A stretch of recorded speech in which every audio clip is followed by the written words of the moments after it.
అందరికీ నా హృదయపూర్వక నమస్కారాలు. గత కొద్ది రోజులుగా మనకి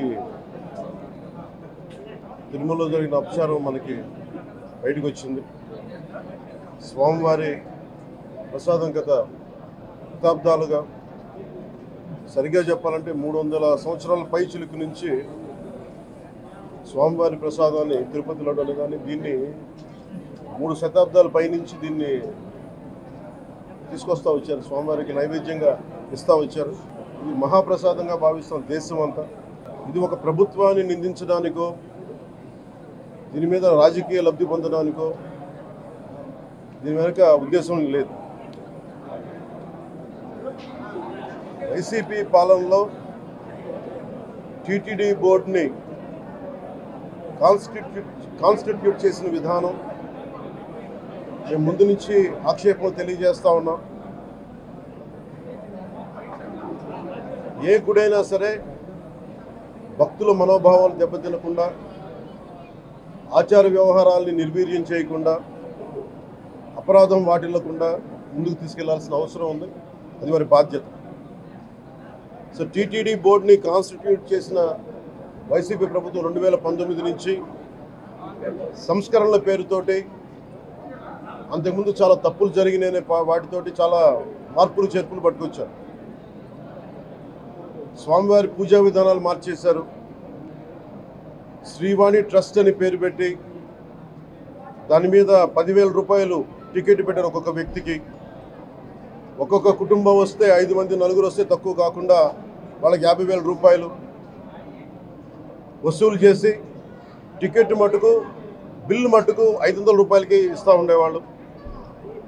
ఇది నేను చాలాసార్లు, నాతో పాటు చాలామంది భక్తులు ప్రస్తావించారు. చాలామంది రాజకీయ పార్టీల ప్రతినిధులు దీన్ని ప్రస్తావించారు. అన్ని పార్టీలు ప్రస్తావిస్తూనే ఉన్నాయి, వేలెత్తి చూపుతూనే ఉన్నాయి. కానీ ఏ రోజు కూడా దాన్ని పట్టించుకున్న పాపాన్ని పోలేదు. అలాగే వైసీపీ పాలనలో అఫీషియల్గా ఆన్ రికార్డ్ 219 గుడుల్ని అపవిత్రం చేశారు. విగ్రహాలని విధ్వంసం కావచ్చు, రథాలు తగలబెట్టడం కావచ్చు, అలాగే 300 పైచిలకు మన దేవాలయాలను అపవిత్రం చేశారు. ఇన్ని జరిగినా కానీ ఎప్పుడు నేను గొంతెత్తుతూనే ఉన్నాను. ఆ రోజు రామతీర్థం సమయంలో కూడా రాముల వారి విగ్రహాన్ని తల నరికేస్తే అర్చకులు దాన్ని, రాముల వారి విగ్రహాన్ని ఇలా పట్టుకొని ఆయన బాధపడుతూ ఉంటే ఆ రోజు కూడా నేను తెలియజేశాను. ఆ రోజు కూడా అందరూ ఏకం కావాలి. ఎవరి మతమైనా కావచ్చు, ఎవరి ప్రార్థనా మందిరాలు కావచ్చు, దేవాలయం కావచ్చు, మస్జిద్ కావచ్చు, చర్చి కావచ్చు, కానీ వారి మనోభావాలకి దెబ్బతినేలాగా దాడులు జరిగితే బయటికి రావాలి అని అందరూ నేను కోరుకుంటే, ఆ రోజున చిలకలూరుపేట నుంచి ఉండే ముస్లిం సమాజ సోదరులు కూడా బయటకు వచ్చి ఆ రోజున మద్దతు తెలియజేశారు. ఇది ఏ ధర్మానికి సంబంధించిన అందరూ రావాలని ఒక పిలుపునిస్తే ఆ రోజు కూడా వచ్చారు. కావాలంటే అది ఒకసారి మీరు ట్విట్టర్ టైం లైన్లో ఉంటుంది, అది కూడా మీరు చూసుకోవచ్చు. కానీ ఈ రోజున మేము ముందు నుంచి తెలియజేస్తూనే ఉన్నాం. చాలా అవకతవకలు జరుగుతూ ఉన్నాయి, ప్రసాదాలు కల్తీ జరుగుతూ ఉన్నాయి, సరిగ్గా లేవు, ప్రసాదం నాణ్యత పోయింది, డబ్బులు కలెక్ట్ చేస్తున్నారు, రిసిప్ట్లు ఇవ్వట్లేదు. అసలు టీటీడీ మీద కూడా వైట్ పేపర్ రావాల్సిన అవసరం ఉంది. ఇవన్నీ కూడా మేము చాలాసార్లు అనుకుంటా ఉన్నాం. కానీ ఈ స్థాయిలో కల్తీ జరుగుద్దని, కల్తీ ఉంటుంది, ఫుడ్ అడల్ట్రేషన్ ఉంటుంది, చేసే తిండిలో కల్తీ ఉంటుంది, అన్ని దేవాలయాల్లో కూడా ప్రమాణాలు పాటిస్తున్నారా లేదా అన్న చర్చ బయటకు వచ్చింది ఈ రోజున. ముఖ్యంగా తిరుపతి లడ్డుకు ప్రసాదాన్ని, శ్రీవారి మహాప్రసాదానికి సంబంధించి ఇది మీకు ప్రత్యేకించి నేను చదివి వినిపిస్తాను మీకు.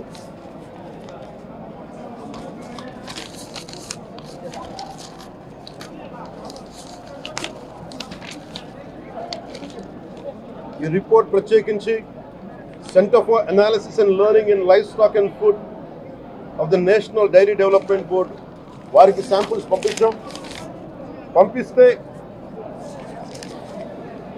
ఇది వాళ్ళు తెలియజేసింది స్టాండర్డ్ వాల్యూ లిమిట్స్ ఎలా ఉండాలి అని వాళ్ళు చెప్పారు. ఏం చెప్పారంటే pure milk fat shall have a reading between 95.68 to 104.32, but all the ghee samples had values around 20, which means the ghee is highly adulterated. దాని సబ్సిక్వెంట్ టేబుల్లో సహజంగా నెయ్యిలో కల్తీ వ్యాపారులు కల్తీ చేసేది ప్లాంట్ బేస్డ్ కల్తీ జరుగుతూ ఉంటుంది. అదే తప్పు.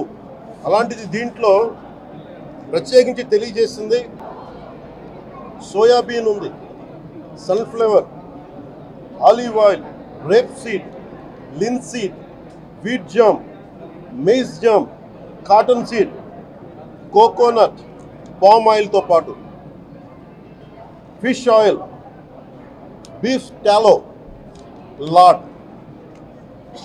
ఫిష్ ఆయిల్ మీకు తెలిసిందే, చేప నుంచి ఎక్స్ట్రాక్ట్ చేసిన నూనె. బీఫ్ టాలో అంటే మనకి పశువు సంబంధించిన కొవ్వు.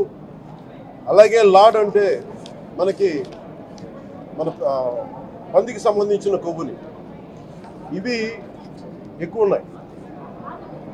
ఈ దారుణం ఏంటంటే శతాబ్దాలుగా పోరాటం చేస్తున్నారు అయోధ్య రామ మందిరం కోసం. దానికి కూడా వీళ్ళు 1,00,000 లడ్లు ఇలా బీఫ్ తోటి, పిగ్ ఫ్యాట్ తోటి, ఫిష్ ఆయిల్ తోటి కలిపిన 1,00,000 లడ్లు కొన్ని శతాబ్దాలుగా అయోధ్య రామ మందిరం కావాలని చాలా ప్రతిష్టాత్మకంగా తీసుకుంటే దానికి కూడా తిరుపతి లడ్లు వెళ్ళింది, టీటీడీ లడ్లు వెళ్ళింది. ఇది దేశం అంతా దీన్ని కదిలిపోయింది. ఈ రోజున ఇలాంటి అపవిత్రం జరిగింది. దీని గురించి ప్రస్తావిస్తే రిపోర్ట్లు బయటకు వస్తాయి. వైసీపీ నాయకత్వం కానీ ఇది రాజకీయ లబ్ధి కోసం చేస్తున్నారని ఒక మాట మాట్లాడుతూ ఉన్నారు. వైసీపీ నాయకులకి కానీ వారి మద్దతుదారులు కానీ నేను మనస్ఫూర్తిగా మీకు తెలియజేస్తున్నా, రామతీర్థం గొడవప్పుడు 219 గుడుల్ని మీరు అపవిత్రం చేసినప్పుడు మీ పాలనలో ఒక సగటు హిందువుగా నేను గొంతెత్తి పోరాటం చేయాలి అంటే రోడ్ల మీదకి ఆ రోజే వచ్చామని గుర్తుపెట్టుకోండి. ఆ రోజు కూడా రామతీర్థం రాముల వారి విగ్రహాన్ని మీరు నరికేసి అర్చకులు చేతిలో పట్టుకున్నప్పుడు చాలా బాగుంది.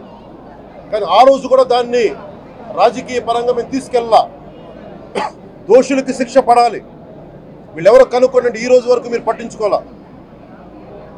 ఇది మేము చెప్తూనే ఉన్నాం. నిజంగా చెయ్యాలంటే ఈ ప్రస్తావన ఎందుకు తీసుకొస్తున్నానంటే సమాజంలో అస్థిరత లేదంటే డిస్హార్మనీ క్రియేట్ చేయడానికి మేము లేవు ఇక్కడ.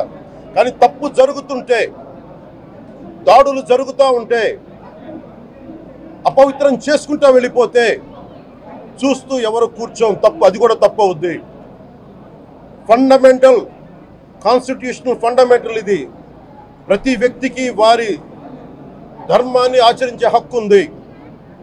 ఎవరన్నా వచ్చి ఆ ధర్మాన్ని పాడు చేసే హక్కు ఎవరికీ లేదు. ఇట్స్ ఎ ఫండమెంటల్ రైట్ ఇది.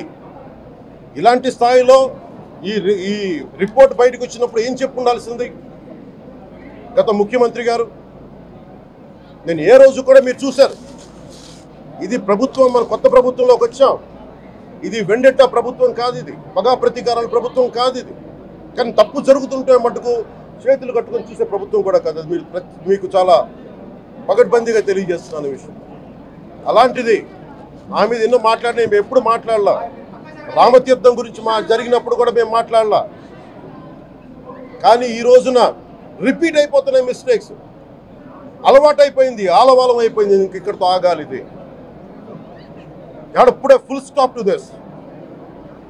దీంట్లో ఒకరు నిందించట్లా. టీటీడీ బోర్డు ఉంది, వైసీపీ కాన్స్టిట్యూట్ చేసిన టీటీడీ బోర్డు ఉంది. వైవి సుబ్బారెడ్డి గారు ఉన్నారు టీటీడీ చైర్మన్గా. టీటీడీ ఈవోగా ధర్మారెడ్డి గారు ఉన్నారు. మళ్ళీ వాళ్ళు కాకుండా కొత్తగా వచ్చారు. ఈ 5 సంవత్సరాలు ఈ బోర్డు ఏం చేస్తూ ఉంది? ఈ టీటీడీ బోర్డుని మేము ప్రశ్నిస్తున్నాం. మీరు బయటికి రండి. గత ముఖ్యమంత్రి ఏం చేసి ఉండాల్సింది వచ్చినప్పుడు మీరు పంపించండి ల్యాబ్స్కి, మీకు ఎవరైతే తప్పులు చేశారో వారి మీద మీరు చర్యలు తీసుకోండి చెప్పాలి. కానీ తప్పులు చేసిన వాళ్ళు వెనకేసుకొచ్చే విధానం ఏంటో నాకు అర్థం కావట్లేదు. ఇది ఆయన మార్చుకోవాలి. అంతేగాని మీరు అస్థిరత చేసే ఆలోచన కానే కాదు. ఇదే మీరు ఊహించండి. ఇంకా ఏ ధర్మం మీదైనా సరే ఇలాంటి అపవిత్రం ఒక చర్చి మీద జరిగిన, ఒక మస్జిద్ మీద జరిగిన దేశం అల్లకల్లోలం చేసేస్తారు, ప్రపంచం అంతా మాట్లాడతారు, గ్లోబల్ న్యూస్ అయిపోద్ది. కానీ దేశంలో కోట్లాది మంది హిందువులు అపవిత్రమైతే, ఈ ప్రసాదం అపవిత్రమైతే ఒక్కరు కూడా మాట్లాడకూడదు, ఇది సెక్యులర్ వ్యవస్థకు విఘాతం అంటే హిందువులకి మనోభావాలు ఉండవా? ఇది ఒక్కరు నిందించట్లా, అసలు మీరు ప్రస్తావన చేయకూడదు, ఇది తప్పు, ఇది మాట్లాడకూడదంటే ఎట్లా? ఇదే వేరే మతానికి మీరు అన్వయిస్తారా? నేను అన్ని మతాలని సమానంగా గౌరవించేవాడిని, ఇస్లాంని గౌరవించేవాడిని, క్రిస్టియానిటీని గౌరవించేవాళ్ళం మేమందరం. సనాతన ధర్మం అని మొత్తుకుంటున్నాం. దేనికి సనాతన ధర్మం అంటే? సనాతన ధర్మానికి ఒకరు ప్రారంభించింది కాదు. ఇది ఒక వ్యక్తో ఒక కూర్చోబెట్టి ఒకరు స్టార్ట్ చేసింది కాదు. ఇది కొన్ని వేలాది సంవత్సరాలుగా అన్ని మతాలని, అన్ని విశ్వాసాలని అలింగనం చేసుకున్న నేల ఇది.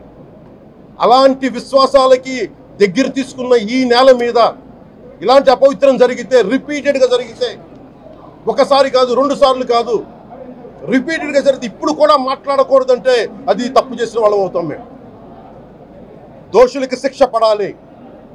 ఫుడ్ అడల్టరేషన్ ఇది మేము కాదంటలా. టీటీడీ బోర్డు, అప్పుడు టీటీడీ బోర్డు బాధ్యత తీసుకోవాలి.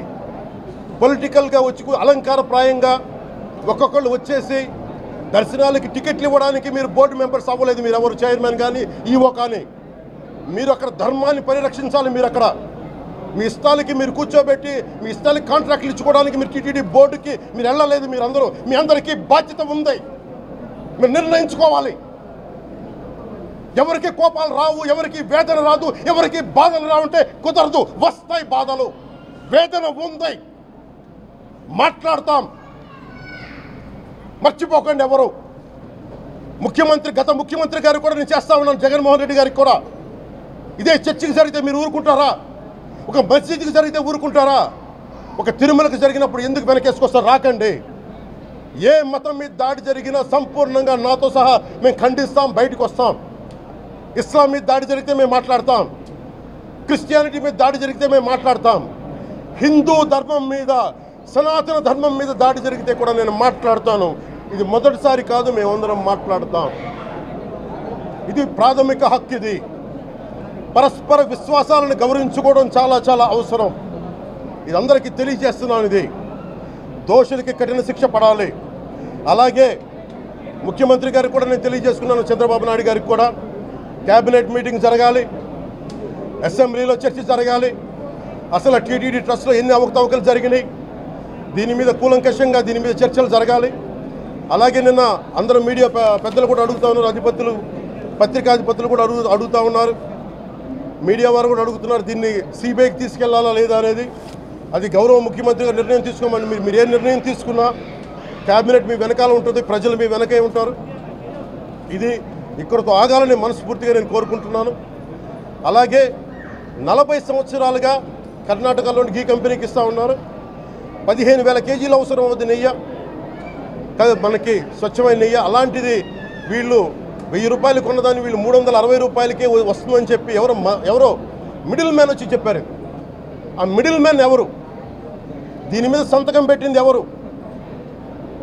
మీరు 1,00,000 లడ్డూలు మీరు అయోధ్యగా పంపించినప్పుడు మాట్లాడింది ఎవరు? చెక్ చేశారా? క్వాలిటీ చెక్ చేశారా? కోట్లాది మంది భగవంతుణ్ణి విశ్వాసం ప్రకటించే ప్రతి ఒక్కరి ఈ రోజున బాధకు గురయ్యారు. నాకు నిజంగా ఇంకో వేదన కూడా ఉంది. ఇది ఇంకొకరు నిందించట్లా. తిరుమలలో ఉండే ఇంతమంది సేవ చేసుకునే వ్యక్తులు కానీ మీరందరూ హిందువులే కదా. మీరందరూ టీటీలో ఉండే వందలాది మంది ఎంప్లాయీలు, మీకు ఉద్యోగులు, వేలాది మంది ఉద్యోగులు, మీరందరూ ఏం చేస్తున్నారు? మీరు హిందువులు కాదా? మీరు స్వామివారికి అపవిత్రం జరుగుతూ ఉంటే మీరు కల్తీ నేచరు మీకు తెలిసి కూడా మీరు ఎందుకు కాముకున్నారు? భయపడ్డారా వైసీపీ అంటే? వైవి సుబ్బారెడ్డి గారంటే భయపడ్డారా? ధర్మారెడ్డి గారంటే భయపడ్డారా? ఏ స్వామి అయితే మీకు ఆశ్రయం ఇచ్చారో ఆ స్వామికి అపవిత్రం జరుగుతూ ఉంటే మీరందరూ కామ్గా కూర్చునే మీకు ఎలా వచ్చింది మీకు? ఇది నేను సాటి హిందువులను కూడా నేను ప్రశ్నిస్తున్నాను. మీరు కూడా తప్పు చేశారు దీంట్లో. ఇది ముందుగా ప్రతి హిందువు గౌరవించాల్సింది. దీన్ని మీ మతాన్ని మీరు గౌరవించుకోండి ఫస్ట్. ప్రతి హిందూ నేర్చుకోవాలి ఇది. ప్రతి హిందువు ఆత్మపరిశీలన చేసుకోవాలి. మీరు బయటికి రావాలి. తప్పు జరుగుతూ ఉంటే కూర్చొని చేతులు కట్టుకొని మనకెందుకులే అంటే ఇలాగే ఉంటాయి. ఇది మారాలి. ఇది అందుకు నేను కూడా దీంట్లో భాగమే. కాబట్టి నిజంగా నాకు ఇన్ని సమస్యలు చెప్పారు ఇన్ని సంవత్సరాలుగా. వైసీపీ మీద పోరాటాలు చేస్తున్నారు. రోడ్లు బాగలేదంటే మాట్లాడాం, రైతుకి సమస్యలు వస్తే మాట్లాడాం, గుడులు అపవిత్రం చేస్తుంటే మాట్లాడాం. కానీ ఏ ఒక్కరు కూడా బలంగా కూర్చొని టీటీడీ ఉద్యోగులు ఎవరైనా సరే ఇలా జరుగుతుంది అని తెలిసి కూడా కామ్గున్నారంటే మీరు మహా అపరాధం చేశారు. ఆ మహా అపరాధానికి నేను కూడా నాకు సంబంధం లేకపోయినా ఈరోజు నేను ప్రాయశ్చిత దీక్ష మొదలుపెట్టాను. ఈరోజు 11 రోజులు స్వామివారికి నేను క్షమాపణలు కోరుకుంటూ దీక్ష తీసుకుంటున్నాను. ఇది మారాలి, భవిష్యత్తు ఇలా ఉండకూడదు అని కోరుకుంటూ సెలవు తీసుకున్నాను. నమో వెంకటేశాయ.